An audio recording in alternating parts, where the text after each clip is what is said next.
Discussion as part of the agenda. So I'm giving a seat over there. I have nothing. All right, welcome to the Monday, January 23rd, 2023 Orono City Council meeting. Note all council members are here and present. We always start with the Pledge of Allegiance, so I invite you to stand up and face the flag. Allegiance to the flag of the United States of America and to the republic for which it stands, one nation, under God, indivisible, with liberty and justice for all. All right, thanks for that. Next up is our approval of the agenda, and at the same time we will approve the consent agenda in one vote. And all the items that are on that consent agenda, and I will go over it before we vote on it. So if there's any objections from the audience, you can raise your hand. We'll be glad to take it off and talk about it. Number 9. Okay. Nope. Yeah, number 9.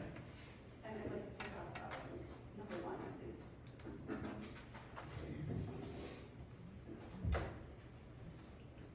Anything else on the consent agenda? All right, so I got number 1 and number 9 that are off.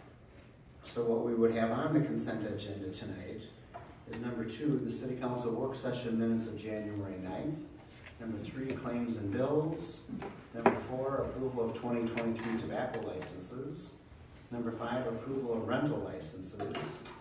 Number 6, 2020 sanitary sewer I&I grant resolution number 7334. Number 7 is approval of public works maintenance retirement recruitment. Number 8 is acceptance of Hennepin County tree inventory grant.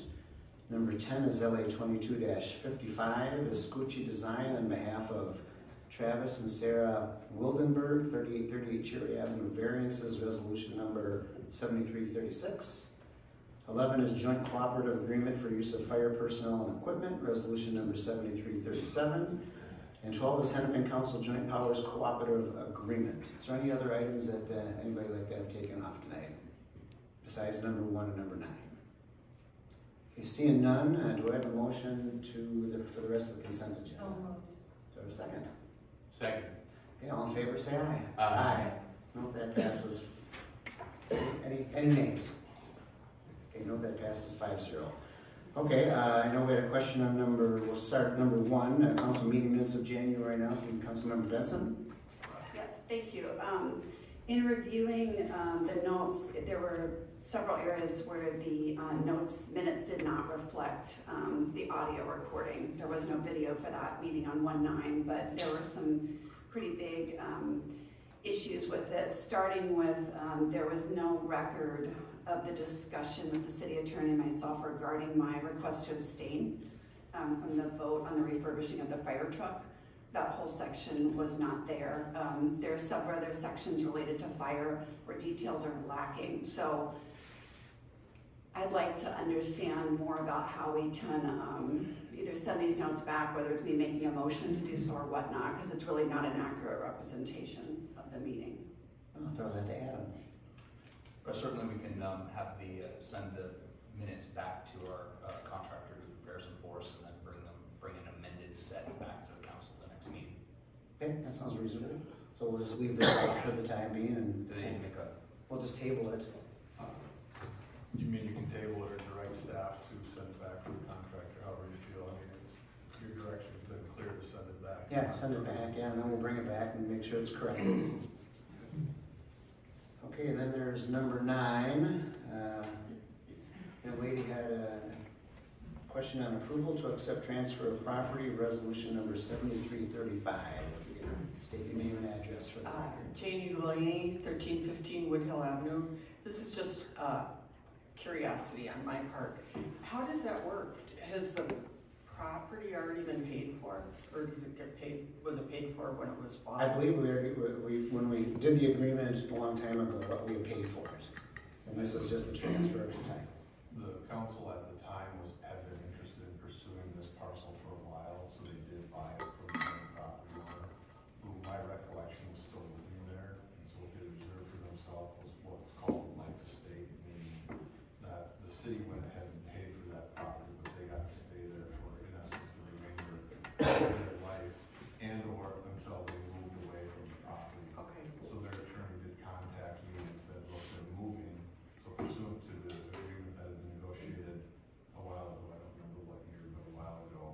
pursuant to that, then what remains of that property gets transferred to the city, so that it's wholly the city's at this point. What remains of it? What do you So mean? so they reserved in themselves what's referred to as a lack estate, the ability to stay in that property as long as they lived, or until they moved was what was negotiated. So they still had that right, what they're saying. But we don't owe them any money at this point. No, they just ended their rights basically, and so now the transfer is fully done by accepting this, and then it'll be back in the park's hands to say, we need to master plan this whole fabulous park to see what we're gonna do now. We've kind of put it all together. Okay, thanks. Okay, thanks. Thank you. All right, does somebody have a motion for number 9? I will make a motion for the approval to accept transfer of property, resolution number 7335. I'll second it. All right, all in favor say aye. Aye. Opposed? No, that passes 5-0. Okay, that'll bring us to our community development report, number 13, which is LA-51, or 22-51, Paul Taunton, 3600 Ivy Place, after the fact variances. Millie?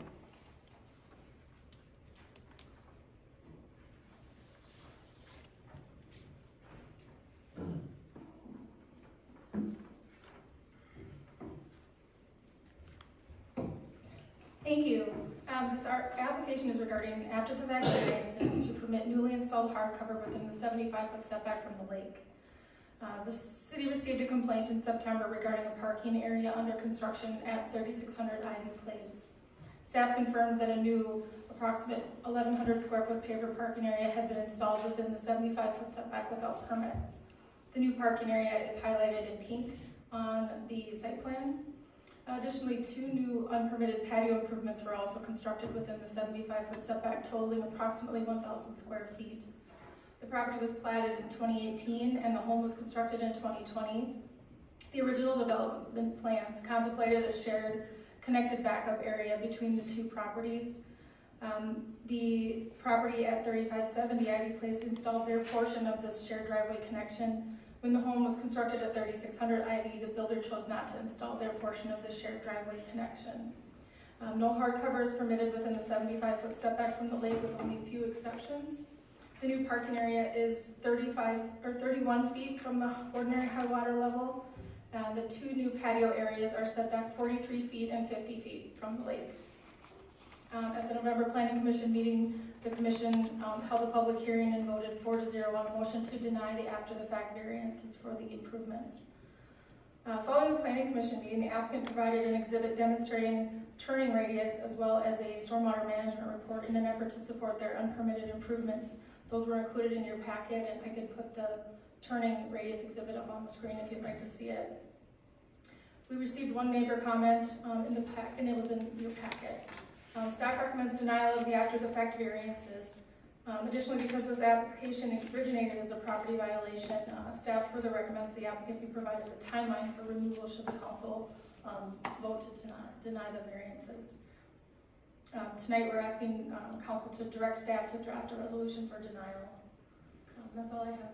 What, since you recommend a timeline for removal, what timeline would you have as your recommendation? I would suggest that they be removed at a time when the vegetation can be reestablished, so that the lake doesn't experience any sediment from the removal. So it can be removed now. It just would be open and bare at that point until the spring. Gotcha. Okay. Melanie, obviously it's been since 2018. Between the 2 properties, was there not a turnaround at one point? For some reason, my computer's not opening. That was in the development plans? On the left is the landscape plan submitted with the development. It does show a connection, kind of a turnaround circle drive between the properties. The neighbor to the south did construct that backup area to be connected.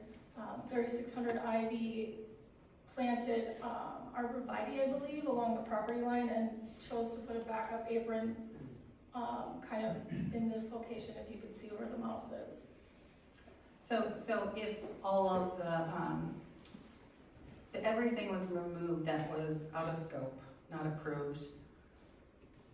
If they were to connect that, would they still have enough, the ability to do it with the hardcover ratio? So that portion of the property, if the red dotted line represents the 75-foot setback, the hardcover total on the property is not over what is permitted. It's just the location in an area that we don't have that hardcover, so I believe they'd be able to accomplish that. Okay. Got it. Sorry for all the questions up front. So are you the applicant? I am. Okay, and can you state your name and address? Paul Taunton, 3600 Ivy Place. Okay. So, I didn't know if I was just supposed to walk up here, so I apologize for You're all the fine. out of order here. But so I didn't know that I needed to pull permits. That was not. I wasn't trying to do something underhanded or disrespectful to the city of Orono. The driveway. I didn't. The 8-foot entrance going into my driveway. I moved into the house on June 27th, and Denali was the builder. I was not, nor did my neighbor ever, that the turnaround that you're referencing was never presented, nor does my neighbor talk about it, other than my neighbor saying, hey, once I moved into the home, all of the neighbors, not only the one that sent a letter to the city, but were saying, hey, you're just an accident waiting to happen. Your family, there's 5 people that live in my home. Your family cannot park on that easement that we've been given. And you cannot turn into my driveway and with a vehicle. I mean, unless you're driving a golf cart, you cannot make that turn into my driveway. I am concerned about the pervious pavers that I put in, the driveway that I put in. I did not know that I needed to pull a permit, or I would have pulled a permit. When it was brought to my attention, I immediately got in line and followed the protocol to pull the permits. I am also concerned about the erosion of the property.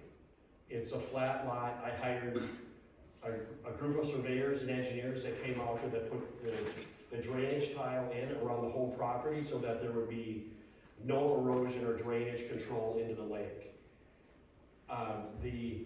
That was before we moved into our home. When I put in the pavers, the patios, I had another engineer company come out because I knew that I did not want to recognize that I had now exceeded or that there was some concern about erosion or from a massive rain. So they came out on page 17, a neutral party, they made their declaration on, hey, here's what we found. They gave like a 45-page report. Here's what we found. There's absolutely no risk of any water runoff into the lake. The drainage tile that I put in was more than what was called for. I did that because I, like the city, want to protect the lake. I apologize that I did not pull permits in advance. That wasn't some strategy of mine to be that guy that does it and then ask for forgiveness. I just wanted to understand that I went to a neighborhood. When I moved in, there was a little potluck party, and that the neighborhood threw, we attended. I had 4 different neighbors complain about where we were parking. When you take a left turn down Ivy, it's a single road. That's where we were parking. And they were complaining, hey, you can't park on the road. Now, my neighbor wrote a letter to me after numerous conversations, hey, you can't park here. And so that's why I put in the driveway, a place for us to park, a place for cars. UPS couldn't make deliveries. Amazon could not make deliveries because it was just too narrow. And they weren't willing to walk 400 feet to the beginning of my driveway. So that's the situation that I was in. And again, I apologize for not pulling permits in advance. But if I hadn't put someplace for us to park, my neighbors would be going nuts. I mean, my MediaCom, just in itself, just how tight it is right there, my internet's been knocked out 4 times, just from the plow, since I moved in, just for this winter. So it's clearly an unusual circumstance here. When it was brought, when I purchased the lot, we reduced the size of the house. We moved the house as close as possible to the neighbors, to my neighbor. I'm literally right on the line. There was never any discussion about me using his driveway as a circular drive. That dialogue never happened. They don't want that. I know they don't want it. That wasn't even an option. The only option was what I had. When I put that driveway, the parking area, I was very conscientious. I didn't go any closer to the shoreline because than what was already allowed. I stayed that same distance and added, I don't know how many square feet. It wasn't excessive. It was just enough for a car to turn around and for us to park. That was it. So I wasn't trying to be reckless or disrespectful or just flip my nose at the situation. I was trying to be respectful for what I had learned. That's all I have to say. Okay, thanks. Yeah, you're welcome. Any other thoughts for staff? Questions for staff, or is there anybody else here for this item that would like to speak on it? Seeing none, okay, I'll bring it back to council. Actually, there was one. So Melanie, they did their, just so I understand this right, they did their as-built Yes. at the completion of their CO, sent to us. Then we received complaints, and then we did a site visit, and the complaint was at this lower, at the front driveway pad, and then during our site visit, is that when we saw the other two, or was that when we asked for a new as-built? Our inspector went out and observed the construction that was still, it was just finishing up on the driveway, and basically confirmed that violation, and then I contacted Mr. Taunton. When I received his updated current condition survey, it reflected these 2 patio areas, which are, I think, one or both of them are on that area as well, just one. And so the initial violation wasn't addressing those 2 additional patio areas, but by the time we were at planning commission, we had included them in his after the fact hardcover setback variance for review. Because at the planning commission, the representative of the applicant or homeowner said that was kind of new information to them at that time, the other 2. Yes, it was. Okay. The others are in violation also? Yeah, those are. We require a hardcover permit to install patios and driveways. They would not have been approved at a stat level where they're located, but we did not know they were there when the driveway violation happened. Okay. One more done. And I was not aware that you needed to pull a permit for pervious patio. That there's, water sinks through it, so I was not aware that I needed to pull a permit. If I needed to pull a permit, I would have pulled one. It wasn't, they're not big patios. They were just, again, I thought if it was pervious that you did not need to pull a permit. Just wanted to add that. So I mean, just with respect to my opinion on it, you've got, it wouldn't matter if you knew about a permit or not. I understand what he's saying. This is not allowable hardcover. And so this is a design flaw that, it's just not up to the city council to fix a design flaw. And I'm not sure if that what Victoria brought up, that little extra extension between, I guess they don't have to actually be a drive-through. No. They could stop short with that. But again, not our job to get into the design side of it either. But I don't see, from my opinion, this is not allowable hardcover, and it needs to be removed. And I would be supportive of waiting until the spring or until it can all be dealt with at one time, including the replacement hardcover. Well, just talking about the design flaw, I don't think it's really a design flaw as much as we just know that developers want to maximize the amount of space they can build in. And sometimes they build too much house and they don't leave enough driveway or, I don't know, enough room for a really big fire pit, right? But the problem is, that's what they did, is they maximized the house and didn't leave with a lot of stuff. And there's lots of houses like that people buy and they find out after the fact they can't add a deck on, they can't do anything because they made the house so big, they maximize that. And that's, I think, what you've got here is a brand new house that just maximized everything you could do and left you with the bare minimum amount of the driveway. And not a lot of room except in that little itty bitty kind of a point to be able to put a fire pit. But I agree with Matt that that's a creation of the development itself, so it's not, can't create your own practical difficulty. So I would agree with Matt. By no means, Julie, I appreciate you apologizing. I was just asking staff about codes and ordinances so I can see where that can happen. So I don't think there's an assumption that you had malicious intent. I think we've been pretty consistent about the 75-foot setback, and I remember this whole development very distinctively. There was conversations around whether this should even be a lot, because there was conversations whether they filled in the wetland and all those things. So I feel like there's been, I don't want to say a lot of giving, but like we did talk through a lot of discussion around turning around with the fire truck, and all those conversations did happen. And I did talk to the planning commission and understood where they're coming from. So I do support that we need to remove those three and protect the 75-foot setback. So, Councilmember Benson, any other thoughts? I think what's needed to have been said on this issue has already been said.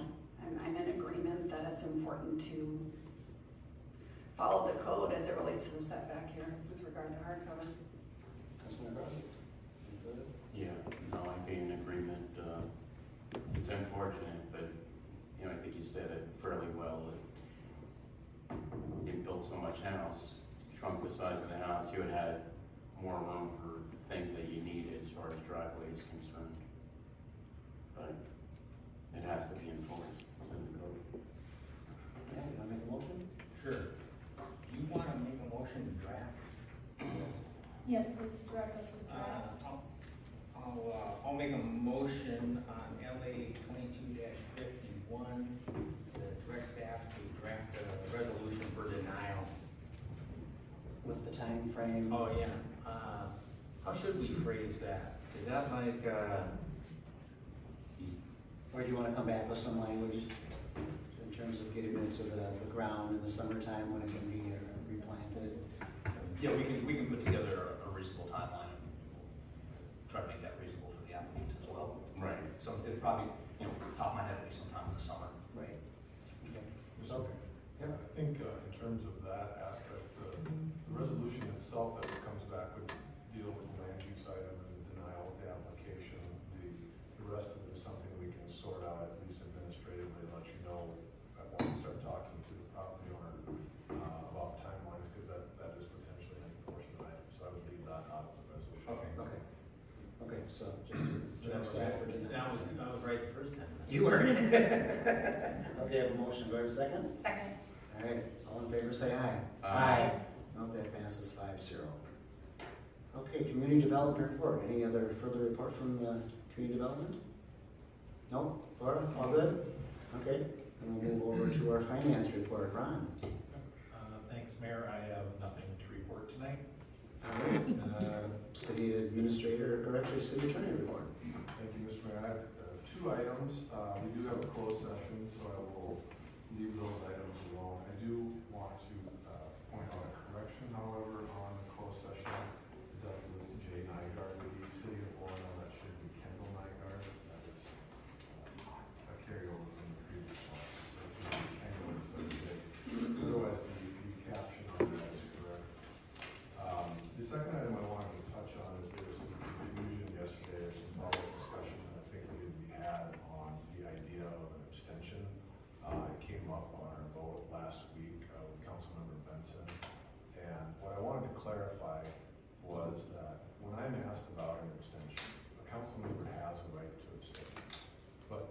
perspective, when I'm trying to figure out what the nature of the abstention is it matters. Is it I simply don't want to vote on it, I don't feel prepared, I don't have the information, or is it a conflict of interest? And so at the last meeting, I did want to sort out whether there was a conflict of interest. There wasn't, my understanding is beginning. So a council member, regardless, has the right to abstain, but it doesn't matter on the conflict side of things, because if someone has a conflict, it reduces the number of the council. You sit here as a 5-member council. If someone has a conflict that prevents them from voting, you become a 4-member council. Because you have a recusal at that point. Absolutely.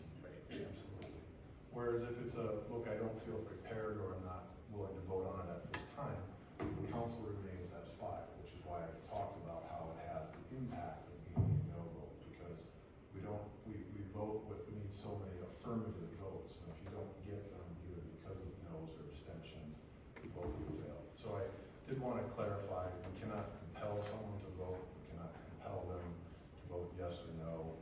They have the right to abstain. To me, it matters on why the matter of the abstention, which is why I started my analysis on that. I did want to clarify that. Councilmember Benson, I told you I'd bring this up, but I don't know if there was anything else you wanted to address on that. Thank you. Well, I have my own thoughts on that, which I can do at the end of the meeting. Other than that, I have nothing else for the attorney report. Okay. City Administrator Engineer report. Just a couple updates. Since our last meeting, we've held 2 open houses, one on golf course improvements through the Parks Commission, and the other on the Fox Street resurfacing project. Those were on the 10th and 11th respectively. And then just as an announcement, there will be a repeat. It's just the same open house again for those who weren't able to make the first one. There'll be a golf course improvements open house tomorrow here in the council chambers from 6 to 8 p.m. I understand we'll get an update on that after Parks looks at it. When will we get an update from the Fox Street open house? An update? An update? Yeah, how did the open house go? The open house is fine. We had a handful of residents show up to express opinions about the project. Pretty much everybody was in support of what we were proposing to do, so there was really nothing controversial. We didn't really learn any new. Sometimes on the road open houses we'll learn about a drainage issue that's particular to a certain part of the corridor or something like that. We didn't really get any of that kind of feedback. So right now we're looking at just continuing to move the project forward. Okay. That's all I have. All right. Before the public comments, we're going to take a quick 5-minute break. We'll be back.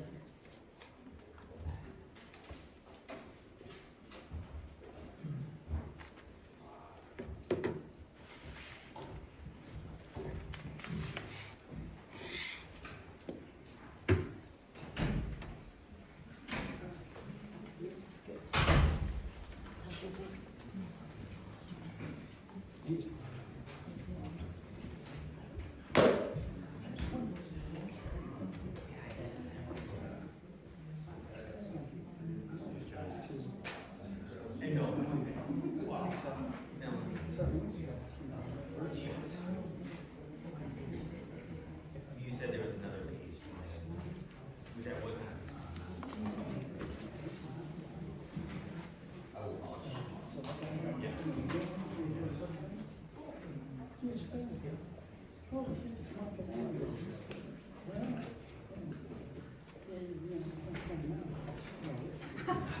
I'm forced to go up there, so it's all worse. No one's forcing. Okay.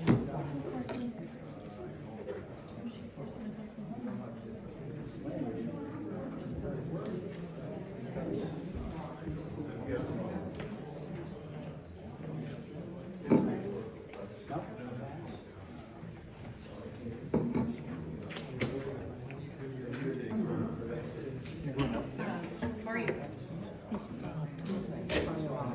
guys are like cozying up to the public back here.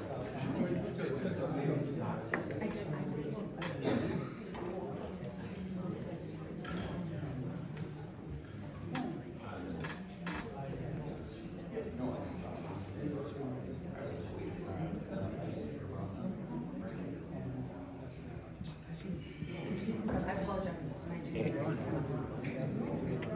the board meeting right now. Can you find out yet this evening for the board? Yeah, the board's dropping off, and then we're making a struggle. We should have. Do we? What's that? Yeah. We're next week. That's a good week for us. The boards are Already there. Okay. That would be fun.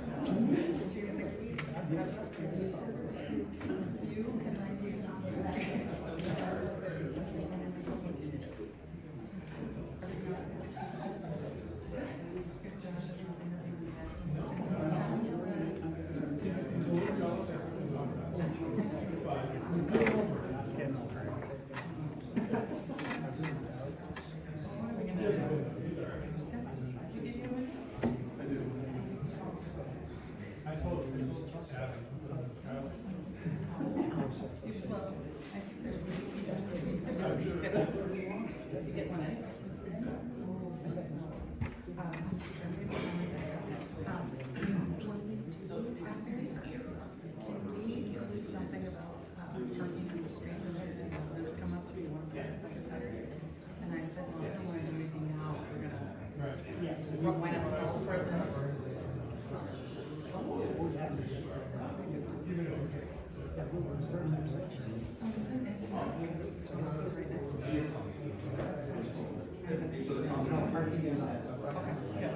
I'll let them know because yeah, I feel like I'm like, I didn't forget. I just like feel like we should look at it.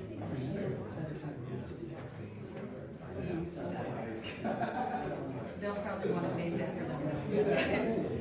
They're so funny about those things. You know, yeah, he brought me, keep bringing it up, and I'm like, I said,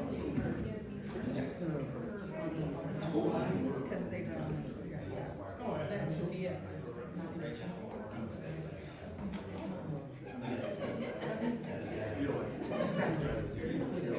No, because he's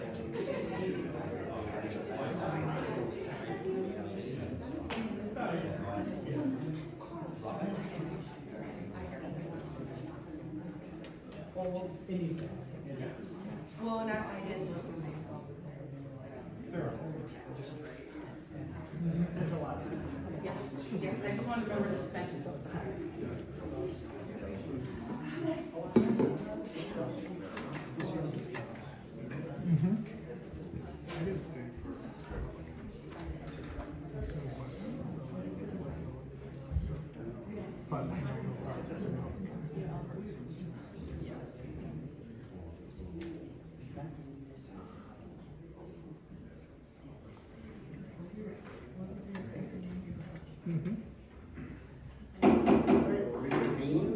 We are at the public comment section of our agenda. It's an opportunity for the public to address the city council. The council will not engage in discussion or take action on items presented at this time. However, the council may refer issues to the staff for follow-up or consideration in a future meeting. Speakers should state their name and home address at the podium before speaking.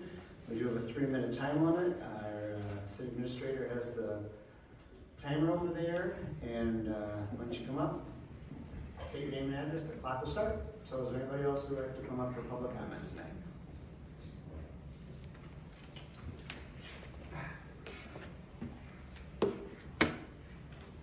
Evening. Good evening. My name is James Elder, 195 South Brown Road, Orono. And I want to talk and add my voice to the requests for an open and public discussion of the costs and benefits of establishing a go-it-alone Orono Fire Department. I'm a retired firefighter like Councilman Crosby, but I'm agnostic regarding the name that goes on the truck. I don't care what it is, but what I do care about is the cost and quality of fire service.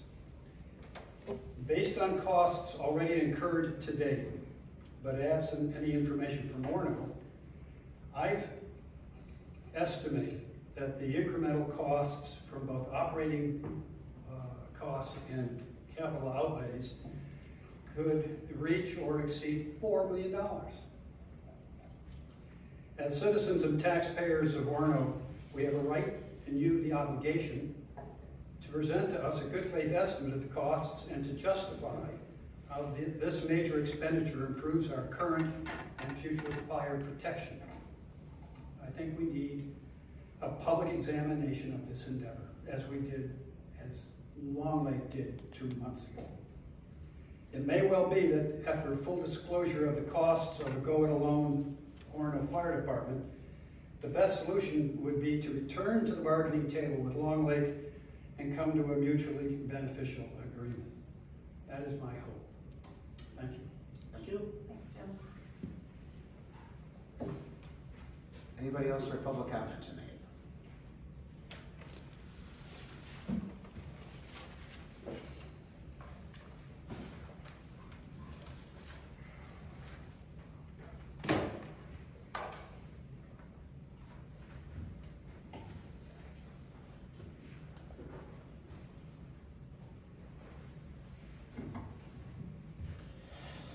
Brad Erickson, 2485 Independence Road. It's very unfortunate that Mr. Crosby, for the 3rd time in a row, found it necessary to run out of the meeting before I had a chance to speak to him. And you live in Independence? Where do you live? I live in Independence. My business is in Orono and has been. So don't act like this. You know where this is going. Okay? I'll share something with you, smart ass. This is the protest that your boy was attending down there at the governor's mansion. See this here? I don't have a problem with mask mandates, okay? What I have a problem with is when people like you and he start comparing them to the Holocaust, okay? Are we clear on this? Are we clear on this yet? Okay, this is one of the protests he was at. He wants to sit up here and throw me under the bus and call me a clown? Let's see here. Oh, shit. Oh, Little Red Riding Hood. Look at there. There's your boy. That's him at the Capitol steps. Look at how close his feet are to the steps. Shit, they're right there. Huh. Is that why they call him Capitol Steps Crosby? Where was he on January 6th, I wonder, 2021? You guys want to see this shit? That's what these guys are up to. And speak to the council. Oh, shut up. Speak to the council, sir. Here's your Little Red Riding. This is your Make sure public you comments look for at the this council. guy, yeah. Are you Mr. Williams, by the way? Is that you? You look like him. I understand you guys don't think it was a big deal, this January 6th bullshit, but it is a big deal. And he was there, and I know he was there. He knows he was there. When is he going to start talking about it? Giving his tactical gear, bullshit weapons on his hip and shit. There he is some more. What's this Proud Boy shit? Some new Proud Boy shit now. Donate to their GoFundMe page, Mr. Crosby. Look, he's standing right here taking pictures. Crowdfunding for the Proud Boys. Right here in our city. What's this down here? Sorry, Connie, I had the link on Parlor. Oh shit, those sound like names that I'm familiar with. Aren't we all by now? He likes them on Parlor. Look, he looks like a founding member. This is the new stuff. 46 following the Minnesota Proud Boys. He's one of them. Crosby Richard Orono. Go figure. We are the Minnesota chapter of the greatest group in the U.S. Is that where we're at here in Orono? You part of this shit, Mr. Walsh? Because I think you are. I think you all know exactly what the hell's going on up here. And there's some questions. I got some pictures on my phone that the FBI will be looking at. Okay? He was out there taking selfies on the steps of the Capitol in D.C. You've had your 3 minutes. Your circus is over. You can sit down. Circus. Is there anybody else who would like to Damn come up? circus, and you brought it here. Anybody else who would like to come up for public comments tonight? Okay, seeing none, Right here. I'll leave that for you. seeing none, we will bring it back to the council. Follow your leader. We will be now at the mayor's FNTIFA. Comparing our governor to Adolf Hitler, Fidel Castro, Mussolini, Idi Amin, Pol Pot, Your circus is over. Gaddafi, Hussein. What the hell is going on? Your circus is over. I don't think it is. You gotta have a seat. You wish it was. Have a seat. All right, we're at the mayor council report. Yeah, yes. Councilmember Benson.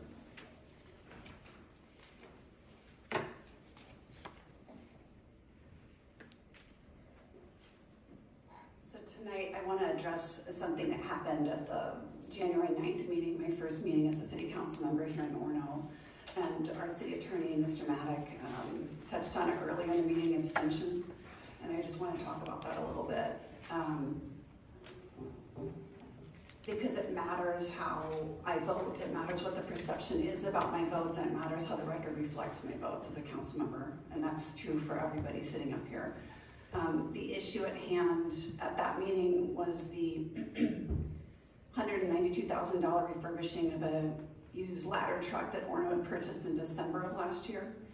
And it wasn't my intention to abstain from that vote authorizing that purchase because it was not an insignificant amount of money, and I did not feel at the time that I had enough information, being that it was my first meeting, being that I had not been a part of those negotiations, and being that there were and are a lot of questions around the expenditures of this fire department from the public.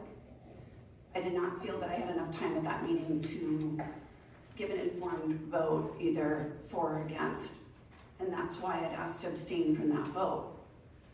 And at the time, there was a lot of focus in that meeting, and I know because I've listened to the audio recording, there was no video, but I've listened to and actually transcribed the audio recording from that meeting. And I, in seeing it now, can recognize that Attorney Maddock did leave open an option for abstention. At the time I was in that meeting, listening to the discussion from our city attorney, I felt that there was a lot of focus on financial conflict, which there was none, or an option to, as I think Attorney Maddock had said, well, if you just don't want to vote, and it was neither a financial conflict or a lack of desire to vote out of any lack of preparation on my part. It was a third category, which was not feeling that it was a vote that I could do well in an informed way, which is what I pledged to do for this city. So that's why I asked for the abstention. The discussion that followed did not leave me to feel that the abstention was a viable option because I didn't have a financial conflict, and essentially, as it was explained again, that it would essentially count as a no. Well, I didn't want it to count as a no. I wanted it to count as an abstention, which is what it was. I've contacted, or I did contact the League of Cities about this, and it's clear after talking to or hearing from our city attorney today that abstentions are viable options and that they will be counted as such. So in the future, that's very helpful information to have, and I just wanted to clarify this because it's very important that I communicate clearly in meetings and communicate clearly with our staff and our city attorney. Because these issues are not insignificant, they are complex, and fire in particular, as we heard again tonight, is one that has gained a lot of public interest and attention for good reason. And I don't take any vote as something that is simple or without significance. I also want to say that I'm incredibly supportive of all of our emergency services, and that goes for fire and police. And that no vote on January 9th had nothing to do with a lack of support for our first responders. It had to do with my feeling at the time that I need to be informed about issues, especially ones that involve large financial outlays, before I make them. So that's all I want to say about that. And if at any time anybody has any questions for me or concerns about that, you're welcome to contact me.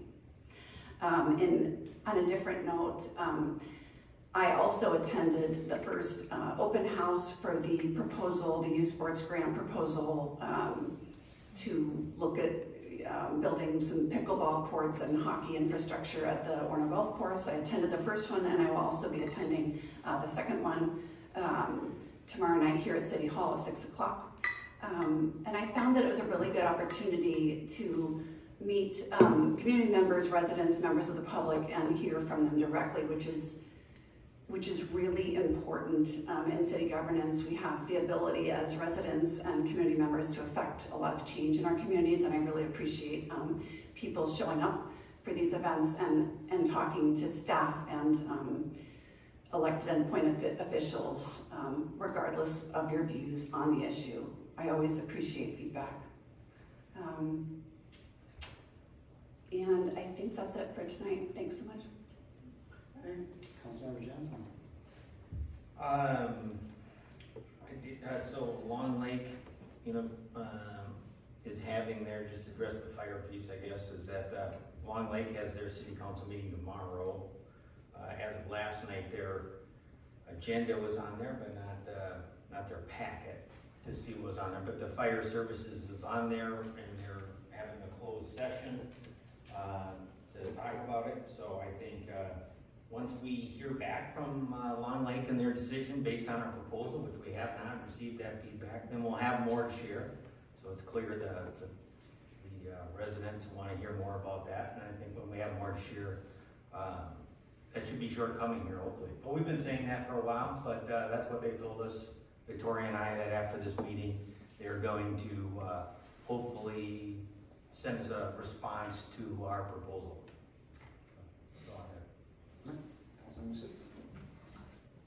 Not to be redundant, but we are having another open house tomorrow, so if you can come, it'd be great to hear everyone's thoughts on the golf course. I think the one thing going into it, I do think is important to look at, and Ron would be better at this, is that, speaking to it, is that prior to COVID, the golf course was in the red. So we were keeping it alive through general funds, right? So, if you had to look at like one of the benefits of going through the pandemic is that, golf course had, a new energy to it.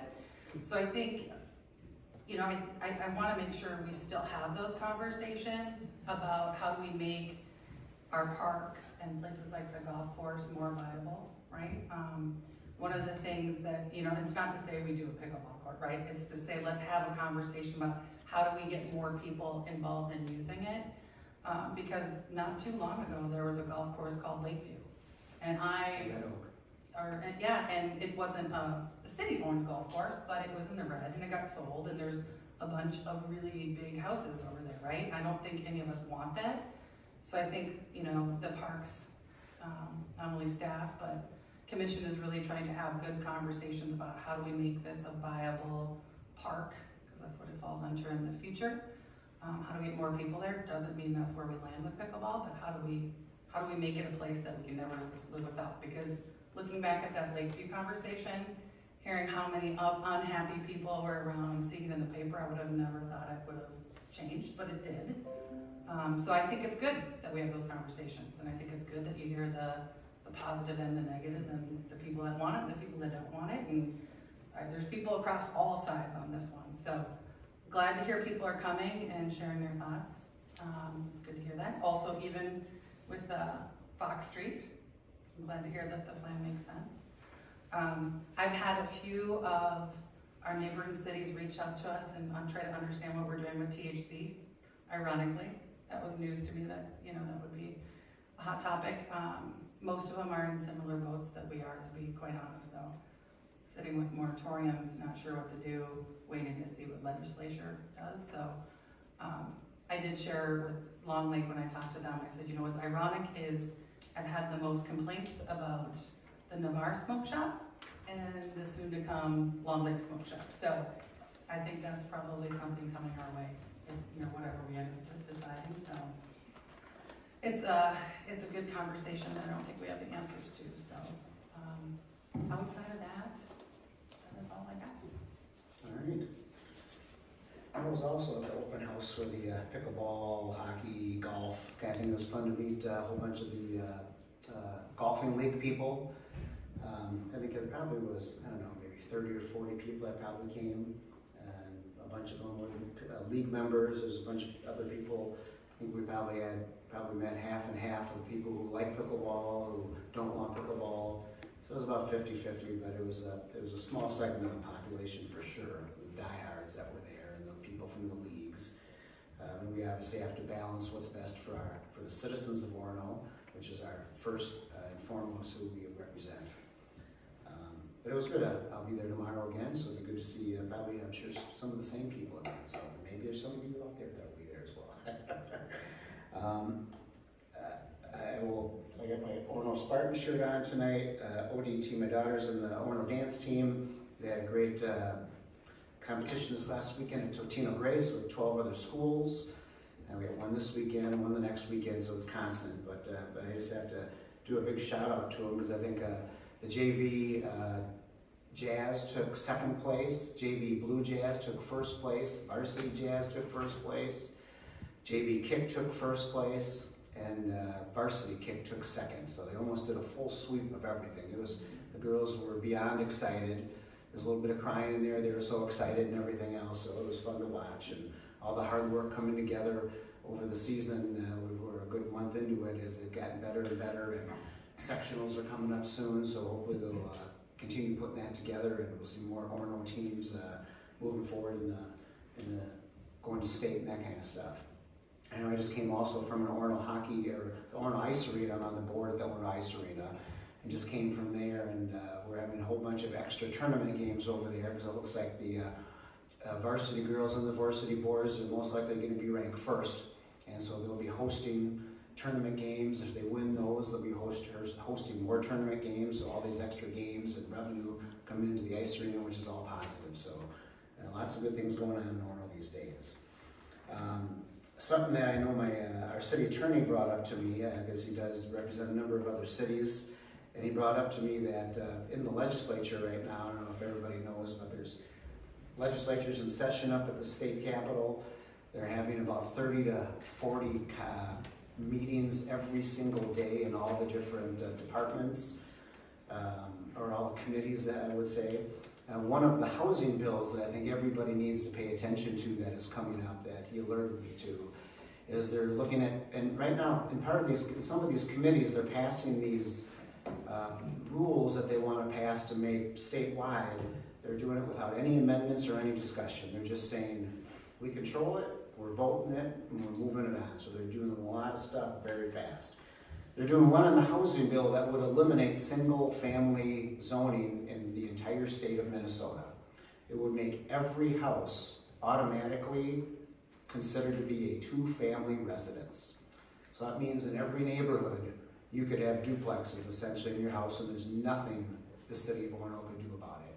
It would take the zoning out of our control. So I'm telling you to maybe wake up on this item. Call Andrew Myers, who is our House representative on the Republican side, and call our state senator, what's her name again? I was trying to remember this by. I don't remember. Call our state senator here in Orono.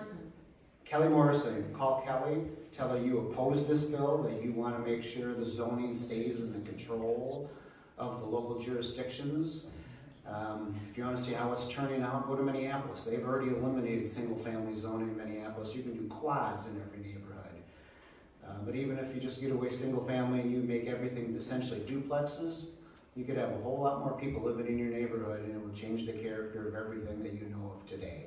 And if there's extra money in it, as my realtor professional over here will tell you, if there's extra money in it for developers to start buying up houses and converting them to two families instead of one families, it will be done.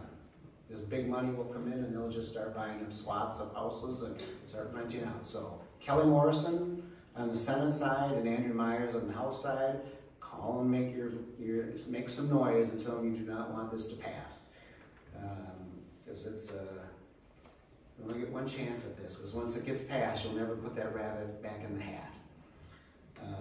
And Andrew Myers is not in support of it. Is not in support of it. Just to be clear about that. Right. Do we know what Kelly is? I don't.